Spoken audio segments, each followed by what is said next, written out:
നമസ്കാരം. പുതിയൊരു എപ്പിസോഡിലേക്ക് സ്വാഗതം. ഇന്നത്തെ നമ്മുടെ വിഷയം ഡൊണാൾഡ് ട്രംപ് ആണ്. എന്തുകൊണ്ടാണ് ട്രംപിനെ കുറിച്ചൊരു ചർച്ച എന്ന് വെച്ച് കഴിഞ്ഞാൽ മറ്റൊന്നുമല്ല, ഏതൊരു സോഷ്യൽ മീഡിയയിലും ട്രംപിനെ കുറിച്ചുള്ള എന്തെങ്കിലും ന്യൂസോ അല്ലെങ്കിൽ വീഡിയോകളോ ഉള്ളപ്പോൾ അതിന്റെ താഴെ കാണുന്ന സ്ഥിരം കമന്റ് ആണ്, ഈ പഹയനെ ഏതെങ്കിലും കുളത്തിലോ വല്ലതും വീണ് ചത്തുപോയാൽ മതി, എന്തൊരു പൊട്ടനാണ്, എന്തൊരു വട്ടനാണ് തുടങ്ങിയ കാര്യങ്ങളൊക്കെ. പക്ഷെ യഥാർത്ഥത്തിൽ ഇതൊക്കെ തന്നെ ആണോ ട്രംപ് എന്നുള്ളതിനെ കുറിച്ച് ഒന്നിരുന്ന് റിസർച്ച് ചെയ്തപ്പം അതല്ല എന്നുള്ള ഒരു ബോധ്യമാണ് വന്നത്. ഇതിനകത്ത് ട്രംപിന്റെ സാമൂഹികമോ രാഷ്ട്രീയവും ആയിട്ടുള്ള നിലപാടുകളെ കുറിച്ചൊന്നും നമ്മൾ വിശകലനം ചെയ്യുന്നില്ല. പക്ഷെ ട്രംപിന്റെ സാമ്പത്തികമായിട്ടും ഫിനാൻസ് പരമായിട്ടുള്ള കാര്യങ്ങളെ കുറിച്ച് മാത്രമേ നമ്മൾ അനലൈസ് ചെയ്യുന്നുള്ളൂ. അപ്പോൾ അതിനുള്ള ചില ദൃഷ്ടാന്തങ്ങളാണ് നമ്മൾ പറയുന്നത്. നമ്മൾ പലപ്പോഴും ഒരു രാഷ്ട്രീയക്കാരനെ കുറിച്ച് നമ്മൾ വിചാരിക്കുന്നത്, പ്രത്യേകിച്ച് ഇന്ത്യയിലെ കണക്കിൻ്റെ അകത്ത് വിചാരിക്കുന്നത്, ഒരു ഇരവാദം ഉയർത്തുക എന്നുള്ളതാണ്, സഹതാപം പിടിച്ചു പറ്റുക എന്നുള്ളതാണ്. പക്ഷെ ട്രംപ് ഒരിക്കലും അതിന് തുനിഞ്ഞിട്ടില്ല എന്നുള്ളത് നമ്മൾ കഴിഞ്ഞ തവണത്തെ ക്യാപിറ്റോൾ ഹിൽ ആക്രമണം മുതൽ ട്രംപിന്റെ പിന്നീടുള്ള ഓരോ വാക്കുകളും സൂക്ഷിച്ചു നോക്കിയാൽ മനസ്സിലാവും. കൂടാതെ ട്രംപിന്റെ ചരിത്രത്തിൽ നോക്കുകയാണെങ്കിൽ 1990 ട്രംപ് എംപയർ മൊത്തം തകർന്ന് തരിപ്പണമായിട്ട് നിൽക്കുമ്പോൾ പോലും അടുത്തിടെ ബാങ്ക് ഓഫ് അമേരിക്കയുടെ മുൻ വൈസ് പ്രസിഡന്റ് ടിം ഗൂസ്മാൻ പറഞ്ഞ ഒരു കാര്യം, ട്രംപ് നേരിട്ട് വന്നിട്ട് ആ കാലയളവിൽ വായ്പയ്ക്കായിട്ട് ചോദിച്ചിരുന്നു എന്നാണ്. പക്ഷെ പലർക്കും അറിയാമായിരുന്നു ട്രംപ് എംപയർ മൊത്തം പൊളിഞ്ഞു നിൽക്കുകയാണെന്നുള്ളത്. പക്ഷെ ട്രംപ് ഒരിക്കലും അത് പുറത്തു കാണിച്ചിട്ടില്ലായിരുന്നു. കാരണം മറ്റൊന്നും കൊണ്ടല്ല, ട്രംപിന് അറിയാമായിരുന്നു ഇരവാദം ഉയർത്തിയിട്ട് ഞാൻ തകർന്നു നിൽക്കുകയാണ്, അല്ലെങ്കിൽ എനിക്ക് വലിയൊരു അസറ്റ് കയ്യിലുണ്ട്, പക്ഷേ എനിക്ക് ലിക്വിഡ് ക്യാഷ് കയ്യിലില്ല എന്നുള്ള രീതിയിൽ ബാങ്കിനോട് പറഞ്ഞു കഴിഞ്ഞാൽ ഒരിക്കലും ഒരു ബാങ്കിന്റെ വൈസ് പ്രസിഡന്റ് ഒന്നും കാണാനുള്ള ഒരു അവസരം പോലും ലഭിക്കില്ല. അപ്പോൾ അദ്ദേഹം ഓർത്തെടുക്കുന്ന ഒരു കാര്യം, ആദ്യമായി ട്രംപ് ആ ഒരു മീറ്റിംഗിൽ പറഞ്ഞ ഒരു കാര്യം, if you work with me you will win, if you don't you will regret it. അതായത് നിങ്ങൾ എൻ്റെ കൂടെ അസോസിയേറ്റ് ചെയ്താൽ നിങ്ങളും വിജയിക്കും, ഇല്ലെങ്കിൽ പിൽക്കാലത്ത് നിങ്ങൾ അതിനെക്കുറിച്ച് ദുഃഖിക്കേണ്ടതായിട്ട് വരും. ഏതൊരു ബാങ്കറെ സംബന്ധിച്ചും ഇരുത്തി ചിന്തിപ്പിക്കുന്ന ഒരു കാര്യമാണിത്. പ്രത്യേകിച്ച് ഒരു ബിസിനസ്സുകാരൻ ഇത് വന്ന് പറഞ്ഞാൽ, പണം ആവശ്യമുണ്ട് എന്നൊരു ബിസിനസ്സുകാരൻ പറയുന്നത് ഏതൊക്കെ തരത്തിൽ പറയാം എന്നുള്ളതിന്റെ ഒരു ഉത്തമ ഉദാഹരണമാണ് ട്രംപ് നമുക്ക് കാണിച്ചു തന്നത്. മറ്റൊന്നുമല്ല, സ്റ്റോക്കുകളെ കുറിച്ച് തന്നെ നമ്മൾ ആലോചിക്കുന്ന പോലെയാണ്, മൾട്ടി ബാഗർ സ്റ്റോക്സുകളെ പോലെ. അതുപോലെ ചിന്തിക്കാനാണ് ബാങ്കുകളെ ട്രംപ് പ്രേരിപ്പിച്ചത്. എൻ്റെ ഇന്നത്തെ നിലയല്ല, എൻ്റെ നാളത്തെ നല്ല നിലയെക്കുറിച്ചാണ് ഞാൻ നിങ്ങളെ ഓർമ്മിപ്പിക്കുന്നതെന്നാണ് ട്രംപ് പറയുന്നത്. നമുക്കറിയുന്ന പോലെ തന്നെ ട്രംപ് എന്ന് പറയുന്നത് പ്രധാനമായിട്ടും റിയൽ എസ്റ്റേറ്റിലാണ് കൂടുതൽ ഇൻവെസ്റ്റ്മെന്റ് നടത്തിയിട്ടുള്ളത്. പക്ഷേ ട്രംപ് റിയൽ എസ്റ്റേറ്റ് ഇൻവെസ്റ്റ്മെന്റ് നടത്തുമ്പോൾ നമ്മൾ കണ്ടിട്ടുള്ള ഒരു കാര്യം, ട്രംപ് വെറുതെ ബിൽഡിങ്ങുകൾ ഉണ്ടാക്കുക, സെല്ല് ചെയ്യുക എന്നുള്ളത് മാത്രമല്ല, we don't build buildings, we build legends എന്നാണ് പറഞ്ഞിട്ടുള്ളത്. അതായത് നമ്മൾ ഇതിഹാസങ്ങളാണ് ഉണ്ടാക്കുന്നതെന്നാണ് പറഞ്ഞത്. ഉദാഹരണമായിട്ട് പറയുകയാണെങ്കിൽ ട്രംപ് വലിയ ഗുണമൊന്നുമില്ലാത്ത കമ്മഡോർ ഹോട്ടൽ, അത് ഗ്രാൻഡ് ഹയാത്ത് നാട്ടിലില്ലാത്ത വിലയ്ക്ക് അതിന്റെ സ്റ്റേക്കെല്ലാം വിറ്റൊഴിച്ചു. പലപ്പോഴും വാറൻ ബഫറ്റിന്റെ ഇൻവെസ്റ്റ്മെന്റ് സ്ട്രാറ്റജിയാണ് ട്രംപിന്റെ പല പ്രവൃത്തികളിലും നമുക്ക് നോക്കിക്കാണാൻ കഴിയുന്നത്. എന്തിനേറെ പറയുന്നു, ഇപ്പോഴുള്ള ട്രംപിന്റെ ഹോസ്പിറ്റാലിറ്റി ബിസിനസ്സുകൾ, ട്രംപ് സാമാന്യേന ആ ഒരു ഇൻഡസ്ട്രി സ്റ്റാൻഡേർഡിന്റെ ഏകദേശം 3 ഇരട്ടിയും 4 ഇരട്ടിക്കും ഒക്കെയാണ് റൂം റെന്റ് ടാഗ് ചെയ്യുന്നത്. പക്ഷെ അതും ഒക്യുപ്പൈ ചെയ്യാൻ ആളുണ്ട്, മറ്റൊന്നും കൊണ്ടല്ല. ഈ ഒരു ട്രംപ് എംപയറിന്റെ ഒരു കഷ്ണത്തിൽ ഞാൻ താമസിച്ചു എന്നുള്ളൊരു പേര്, ആ ഒരു പേരുണ്ടാക്കിയെടുക്കാൻ സാധിച്ചു എന്നുള്ളതാണ് കാര്യം.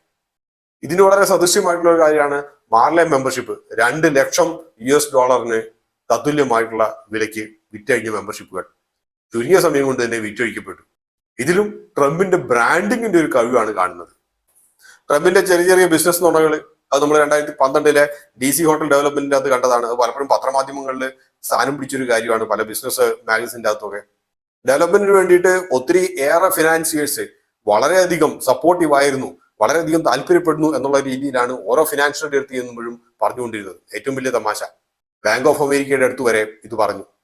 അപ്പോൾ ഒത്തിരി പേര് എന്റെ പിന്നിൽ ക്യൂ നിൽക്കുകയാണ് ലോൺ തരാൻ വേണ്ടിയിട്ടെന്നുള്ള രീതിയിലാണ് പറഞ്ഞത്. പക്ഷേ അവസാനം ഈ കാര്യങ്ങളൊക്കെ സെറ്റിലായി, ലോണെല്ലാം കിട്ടി, ഇതെല്ലാം കഴിഞ്ഞു കഴിഞ്ഞപ്പോൾ പത്രമാധ്യമങ്ങൾ റിപ്പോർട്ട് ചെയ്യുന്ന ഒരു കാര്യം, പലരുടെ അടുത്ത് അപ്രോച്ച് ചെയ്തിരുന്നെങ്കിലും ആരും റെഡി അല്ലായിരുന്നു. അവസാനം ബാങ്ക് ഓഫ് അമേരിക്ക മാത്രമാണ് നൽകിയതെന്നാണ്. പത്രമാധ്യമങ്ങളെ എങ്ങനെ മാനിപ്പുലേറ്റ് ചെയ്യണമെന്ന് ട്രംപിന് അറിയാമായിരുന്നു. കാരണം US പല പത്രമാധ്യമങ്ങളും ട്രംപിന്റെ DC ഹോട്ടൽ ഡെവലപ്മെന്റിന് വേണ്ടിയിട്ട് ലെൻഡേഴ്സ് ക്യൂ നിൽക്കുകയാണെന്നുള്ള രീതിയിലാണ് അതിനു മുമ്പ് മൊത്തം എഴുതിയിരുന്നത്.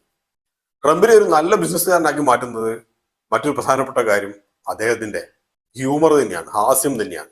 നമ്മൾ ട്രംപ് എംപയറിന് വേണ്ടിയിട്ടുള്ള ഏതെങ്കിലും ഒരു ബിസിനസ് മീറ്റ് ആണെങ്കിലും ശരി, അല്ലെങ്കിൽ നമ്മൾ ഇലക്ഷൻ പ്രചരണത്തിന്റെ കേസിലാണെങ്കിൽ ശരി, രണ്ട് കണ്ടാലും നമുക്ക് കാണാം ട്രംപ് കൂടി നിൽക്കുന്നവർക്ക് ചിരിക്കാൻ വേണ്ടിയിട്ട്, നമ്മൾ സാധാരണ രീതിയിൽ പറയും പൊട്ട ജോക്കുകൾ, ആ രീതിയിലുള്ള ജോക്കുകൾ പോലും ആണെങ്കിൽ പോലും ജനങ്ങളെ ചിരിപ്പിക്കാനോ അഥവാ നിങ്ങളെക്കാൾ താരതമ്യേന ബുദ്ധി കുറഞ്ഞ ഒരാളാണ് ഞാൻ എന്ന രീതിയിൽ തോന്നിപ്പിക്കാനോ അദ്ദേഹത്തിന് കഴിയുമായിരുന്നു.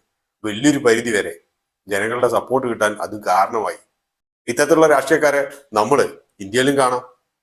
പക്ഷെ പലപ്പോഴും ഇതേപോലെയുള്ള ജോക്കുകളെ, അത് ബിസിനസ്സിലാണെങ്കിലും ശരി രാഷ്ട്രീയത്തിലാണെങ്കിലും ശരി, ഈ പ്രത്യേക ആൾ നമുക്ക് ആക്സസിബിൾ ആണെന്നുള്ളൊരു തോന്നൽ, അത് യഥാർത്ഥത്തിലാണെങ്കിലും അല്ലെങ്കിലും അങ്ങനത്തെ ഒരു തോന്നൽ ഉണ്ടാക്കിയെടുക്കാൻ വലിയൊരു കാരണമാണ്. അതേസമയം തന്നെ എല്ലാ US പ്രസിഡന്റുമാരും ചെയ്തതുപോലെ തന്നെ ഇദ്ദേഹത്തിനും ഭയം വെച്ചിട്ട് കളിക്കാൻ വേണ്ടിയിട്ടുള്ള എല്ലാ തന്ത്രങ്ങളും അറിയുമായിരുന്നു. അക്കാര്യം നമ്മൾ ഏറ്റവും അടുത്തിടെ നമ്മൾ ഉക്രൈൻ പ്രസിഡന്റ് സെലൻസ്കിയുടെ അടുത്താണ് നമ്മൾ കണ്ടത്. കാരണം പ്രത്യക്ഷത്തിലുള്ള ഒരു ഭീഷണി തന്നെയായിരുന്നു സെലൻസ്കിയോട് നടത്തിയിരുന്നത്. നമ്മൾ പറയുന്ന ടേംസ് ആൻഡ് കണ്ടീഷൻസ് അംഗീകരിച്ചിട്ടില്ലെങ്കിൽ അതിന്റെ പ്രത്യാഘാതം വളരെ ഭീകരമായിരിക്കുന്ന രീതിയിലാണ് സംസാരിച്ചത്. അതിന്റെ വീഡിയോകളൊക്കെ നമ്മൾ കണ്ടു. സാധാരണ രീതിയിൽ ഒരു ഭരണാധികാരി, ഒരു രാജ്യത്തിന്റെ തലവന് ആ ഒരു രീതിയിൽ സംസാരിക്കുന്നത് നമ്മൾ കണ്ടിട്ടില്ല. പക്ഷെ ആ ഒരു സമയത്ത് നമ്മൾ കണ്ടത് അമേരിക്ക എന്ന രാജ്യത്തിന്റെ ഭരണാധികാരിയല്ല, ട്രംപ് എന്നുള്ള ഒരു കച്ചവടക്കാരനെയാണ്. ആ ഒരു ഭീഷണിക്ക് എന്തെല്ലാം ഗുണങ്ങൾ ഉണ്ടായി അമേരിക്കയ്ക്കും അതേപോലെ തന്നെ ട്രംപ് എംപയറിനും എന്നുള്ള കാര്യങ്ങളൊക്കെ നമ്മൾ വഴിയെ കാണാനിരിക്കുന്നതേ ഉള്ളൂ. യുക്രൈന്റെ പ്രകൃതി വിഭവങ്ങൾ ഊറ്റിക്കൊണ്ടു പോകാനുള്ള പലതിനും വഴിമരുന്നിട്ട ഒരു കൂടിക്കാഴ്ചയായിരുന്നു അത്. അവസാനം വന്നെത്തിക്കുന്നത് ട്രംപിന്റെ താരിഫാണ്. ട്രംപിന്റെ താരിഫിനെ ഒരു ഭരണാധികാരിയുടെ രാജ്യത്തിന് വേണ്ടിയിട്ടുള്ള വിലപേശലായിട്ട് കാണണമോ അതോ ഒരു കച്ചവടക്കാരന്റെ കുരുട്ടുബുദ്ധിയായിട്ട് കാണണമോ എന്നുള്ളത് സത്യത്തിൽ കാലം തെളിയിക്കണം. പക്ഷേ എനിക്ക് വ്യക്തിപരമായിട്ട് അതൊരു കച്ചവടക്കാരന്റെ കുരുട്ടുബുദ്ധിയായിട്ട് കാണാൻ മാത്രമേ കഴിയുന്നുള്ളൂ. എന്തിന് എലോൺ മസ്കിനെ രാജ്യന്റെ ചെയർമാനായിട്ട് കൊണ്ടുവന്നു?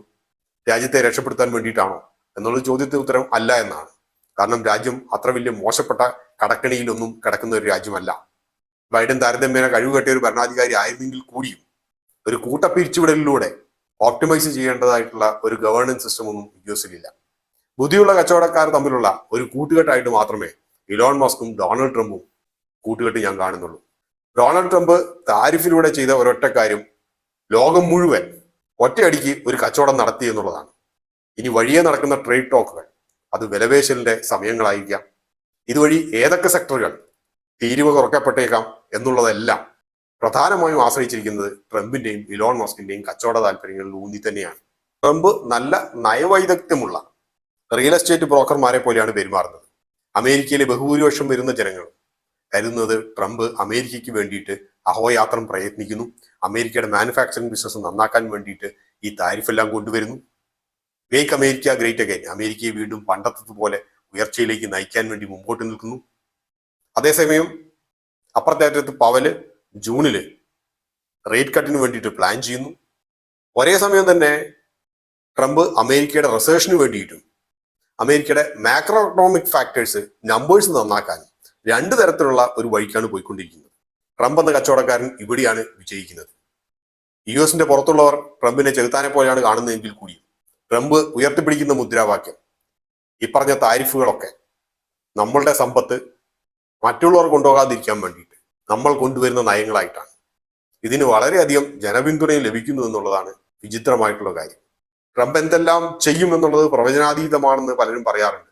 പക്ഷെ എങ്കിൽ പോലും ട്രംപിന്റെ ചെയ്തികൾ പ്രവചിക്കാൻ ഏറ്റവും നല്ലത് ട്രംപ് എന്ന ഭരണാധികാരിയായിട്ട് നോക്കിക്കാണുന്നേക്കാൾ ട്രംപ് എന്ന കച്ചവടക്കാരനെ അടുത്തറിയുന്നതായിരിക്കും നല്ലത്.